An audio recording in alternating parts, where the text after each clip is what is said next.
Hey guys, in this video I will show you how to fix automatic repair loop in Windows 10. Alright, so let's begin with the video. First, if you can still access your computer, start by opening the Start menu, then search for Settings and open it.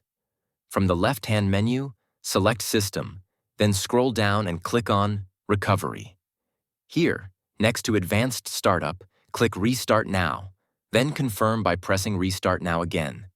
Your computer will restart and take you to the recovery screen. From here, select Troubleshoot. Then click on Advanced Options. First, choose the Startup Repair option. Simply click on it. This option will try to repair all startup-related files automatically. Now wait for a few minutes while Windows diagnoses your system. If after waiting for around 10 to 15 minutes you still see the same blue screen error saying Startup Repair could not repair your PC, don't worry. We'll move on to the next method.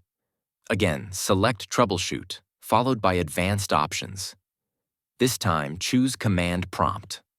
Once the command prompt opens, type the following command exactly as shown: sfc/scan now. Then press Enter. This command will scan and repair corrupted Windows system files. The process may take around 5 to 10 minutes, so please be patient.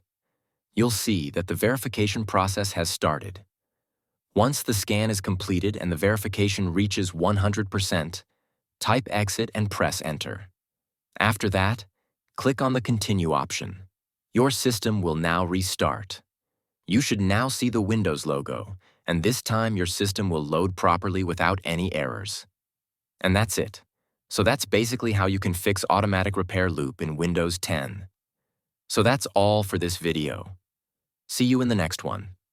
Thanks.